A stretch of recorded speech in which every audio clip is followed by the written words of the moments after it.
कुछ देर बाद साक्षी ने अपने मोबाइल में देखकर कहा, सर यहाँ से हम टैक्सी से दिल्ली चलते हैं। वहाँ से फ्लाइट से हम बड़ोदरा समय पर पहुँच जाएंगे। आप टैक्सी की व्यवस्था कीजिए, मैं फ़्लाइट बुक करवाती हूँ। अब साक्षी समीर रोज साथ में घूमते फिरते, एक दूसरे के बिना दोनों को एकदम अच्छा नहीं लगता। तब साक्षी ने शादी की इच्छा प्रकट की। समीर साक्षी का इस हद तक दीवाना था कि छोटी से छोटी बात भी नहीं टालता था। साक्षी की हर इच्छा जैसे समीर की इच्छा होती। दोनों ने मंदिर में जाकर शादी कर ली, फिर कोर्ट मैरिज। समीर के पापा बहुत गुस्सा हुए, समीर को धमकी भी दी कि साक्षी को छोड़ दे। साक्षी को समझ नहीं आ रहा था कि जिस पिता को कभी उसके सुख दुख, उसकी भावनाओं से कोई मतलब नहीं रहा, सिर्फ हर महीने उसके अकाउंट में 40,000 रुपये डालकर फुर्सत पाते, आज भी तो सिर्फ अपना रुतबा देख रहे हैं, ना कि उसकी खुशियाँ। समीर के घर वालों को भी पता चला तो पहले वो बहुत खुश हुए, लेकिन जब समीर साक्षी को अपने घर ले गया और उन्हें पता चला कि साक्षी के पिता ने उससे संबंध तोड़ लिए हैं, तो उन्होंने भी साक्षी के साथ बहुत रूखा व्यवहार किया। समीर की माँ बोली, अगर जहात में शादी करता समीर तो लाखों का दहेज मिलता। यह सुनकर साक्षी फूट फूट कर रोई। बड़ोदरा लौटते समय साक्षी ने समीर से कहा, आप मुझे छोड़ दो, मैं आपकी माँ के दुख का कारण नहीं बनना चाहती। आप अपनी माँ की इच्छा अनुसार शादी कर लीजिए। समीर ने साक्षी को अपनी बाहों में जम से जकड़ लिया और बोला, कभी नहीं, माँ को पैसा चाहिए ना, तो मैं और मेहनत करूँगा। माँ को कभी पैसों की कमी नहीं होने दूंगा। माँ को भी हम खुश कर लेंगे। पर तुम मेरी सांसें हो, और बिना सांसें क्या कोई जी सकता। अब कभी अलग होने की बात मत करना, वरना तुम मुझे जिंदा नहीं पाओगी। साक्षी बहन, सेंटर बंद होने का समय हो गया है। कोई साक्षी को हिला रहा था। साक्षी ने आंखें खोली। राम भैया सामने खड़े थे। साक्षी ने उन्हें देखा। राम भैया मुस्कुराकर दूसरे कमरे में चले गए। हॉल लगभग खाली हो चुका था। सामने देखा, अरे यह तो विनायक है। साक्षी विनायक के पास जाकर बैठ गई। ध्यान करते विनायक ने आंखें खोली, बोला, कौन? साक्षी, लगता है अब तुम मेरा पीछा कर रही हो। मुस्कुराते हुए विनायक ने कहा, कौन हैं आप? साक्षी ने सीधा प्रश्न किया। इंसान तो नहीं लगते। अच्छा, तो क्या जानवर दिखता हूं? साक्षी की आंखों में झांकते हुए विनायक ने पूछा। नहीं नहीं, मेरा वो मतलब नहीं। सुनो, विनायक ने बीच में कहा, बैंक के कर्ज के विषय में पापा से बात नहीं कर सकती हो तो कम से कम उनके नाम का उपयोग तो कर सकती हो। अपने डीएसपी अंकल से मिलकर बात करो। मेरा मन नहीं मानता पापा जी के नाम का इस्तेमाल करने को। साक्षी ने अपनी दुविधा बताई। जिस पिता ने जन्म दिया, उनसे सहायता लेने में कैसी हिचक? स्वाभिमानी होना अच्छी बात है, पर स्वाभिमान के नाम पर बेवकूफ़ी करना अच्छी बात नहीं है साक्षी। एक दूसरे के सहयोग के बिना जिंदगी नहीं कट सकती। घर जाकर डीएसपी अंकल से अपनी परेशानी शेयर करना। ठीक है, साक्षी बोली। कुछ नहीं बताना अपने बारे में तो कम से कम अपना मोबाइल नंबर ही दे दो।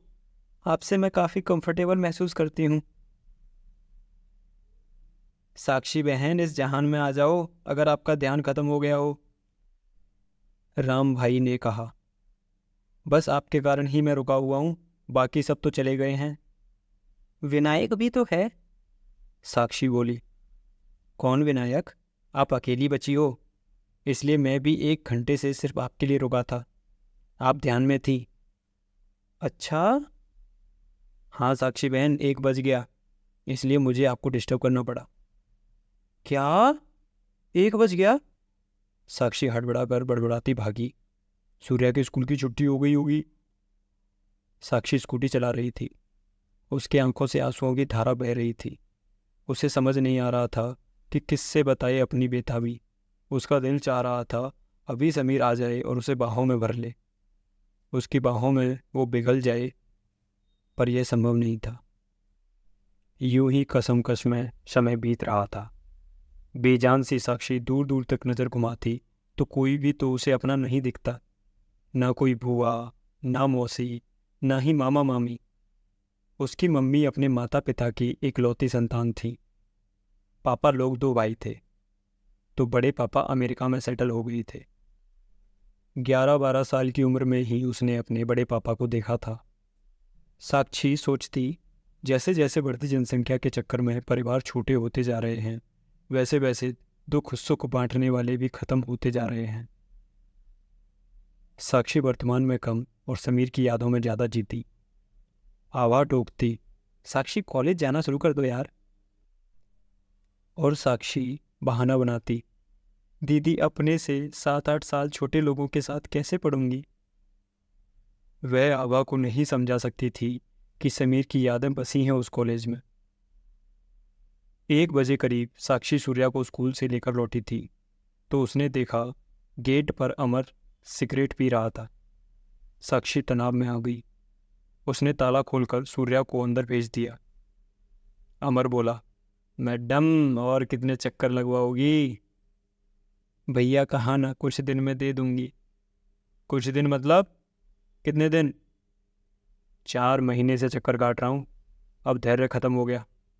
अपने को अपना रुपया चाहिए, मतलब चाहिए। भैया कहा ना। एक काम करो मैडम, भैया नहीं सैया, 1 महीने तक तुम अपने को अपना सैया बना लो। चुप, एकदम चुप। साक्षी अपने कानों पे हाथ रखकर चिल्लाई। क्या चुप। अमर ने साक्षी की कलाई पकड़ने की कोशिश की। साक्षी 4 कदम पीछे हटी, तभी सूर्या बाहर दौड़कर आया। बोला, मम्मी, आपका मोबाइल बज रहा था। किसी डीएसपी मिश्रा का मोबाइल है। साक्षी ने तुरंत सूर्या के हाथों से मोबाइल ले लिया। हाँ डीएसपी अंकल। साक्षी बोली। डीएसपी का नाम सुनकर अमर भाग गया। हाँ साक्षी बेटा, कैसी हो। आपके पापा कह रहे थे कि बीच बीच में तुम्हारा हालचाल पूछता रहूं। अब बेटा पता ही नहीं चला कब 5 महीने बीत गए। अब मेरी नौकरी भी तो ऐसी है, समय ही नहीं मिलता। आज अचानक तुम्हारी याद आ गई तो मोबाइल लगा लिया। कैसी हो बेटी। साक्षी को विनायक की कही बात याद आ गई। बोली, अंकल मैं ठीक नहीं हूँ। अंकल समीर के इलाज में बहुत पैसा लग गया था। मुझ पर बहुत कर्ज है। बैंक के भी नोटिस आते हैं। अभी भी एक आदमी अमर सिन्हा दिया हुआ कर्ज मांग रहा था। जब मैंने कहा पैसे नहीं हैं तो गंदी गंदी बातें करने लगा। साक्षी बिना रुके एक सांस में कहती जा रही थी और रोती जा रही थी। बेटा चुप हो जाओ, मिश्रा जी ने कहा। कौन तुम्हें तंग करता है, उसकी तो ऐसी की तैसी, सब साले हवालात की हवा खाएंगे। तुम एकदम घबराओ मत, मैं आता हूँ शाम को। साक्षी अपने बेडरूम में जाकर बिस्तर पर औंधे मुंह गिरकर फूट फूट कर रोने लगी। सिसकते हुए बोली, हे भगवान, मैंने किसी का क्या बिगाड़ा था जो यह सब मेरे साथ हो रहा है। इससे अच्छा तो मुझे इस दुनिया से उठा ले। जमीर कहाँ हो तुम। तुमने तो कहा था तुम मुझे कभी नहीं छोड़ोगे। आज तो विनायक भी मुझे बचाने नहीं आए। हे भगवान, मैं क्या करूं, कैसे जीऊं। साक्षी फूट फूट कर रो रही थी। इतना मत रो मम्मी जी। नन्हे सूर्या ने साक्षी के सिर पर प्यार से हाथ फिराते हुए कहा। नहीं नहीं, मैं नहीं रो रही हूँ। साक्षी उठकर बैठ गई और सूर्या को सीने से लगा लिया। वे जो अंकल आए थे वो बहुत गंदे थे ना, पर देखो विनायक अंकल कितने अच्छे हैं। सूर्या बोला, पर तेरे विनायक अंकल भी तो 3 महीने से कहाँ मिले। साक्षी ने अपने आप में खोए हुए कहा। अरे वही तो आकर बैठे हैं बाहर और चाट लाए हैं। सूर्या के मुंह में पानी आ गया और बोला, कितने दिनों से हमने चाट नहीं खाई थी मम्मी। साक्षी सूर्या के साथ हॉल में भागी कि कहीं विनायक फिर से गायब ना हो जाए। साक्षी ने देखा विनायक किचन में 2 प्लेट में चाट निकाल रहा था। साक्षी को देखकर बोला, आओ साक्षी आओ, चाट ठंडी ना हो जाए। यहाँ मेरी जिंदगी नरक बनी हुई है और आपको चाट की पड़ी है। बेहद दुखी साक्षी ने कहा। चाट ना खाने से क्या जिंदगी स्वर्ग बन जाएगी। अरे नहीं है मेरा मन, साक्षी चिढ़कर बोली। तुम्हें चाट बहुत पसंद है साक्षी, खाओगी तो मन थोड़ा अच्छा हो जाएगा, वरना जिंदगी तो वैसे ही वैसी रहेगी। वाह अंकल, क्या चाट है। पता नहीं इससे पहले कब खाई थी। सूर्या बोला। मैं बहुत सारी चाट लाया हूँ सूर्या, अच्छे से खाओ। विनायक को घूरते हुए साक्षी चाट खाने लगी। साक्षी को चाट वास्तव में बहुत पसंद थी और चाट सही में बहुत स्वादिष्ट लग रही थी। साक्षी की चाट खत्म होती देख विनायक मुस्कुराकर पूछा, मुझे क्यों घूर रही हो साक्षी? अपनी जिंदगी नरक तुम स्वयं बना रही हो। मैं? प्लेट टेबल पर रखते हुए साक्षी बोली। हाँ, मैंने 3 महीने पहले तुमसे कहा था कि डीएसपी अंकल से बात करो। अगर तुमने बात की होती तो आज की इस घटना से तुम बच जाती। साक्षी, तुम बेहद खूबसूरत हो, जवान हो, अकेली हो।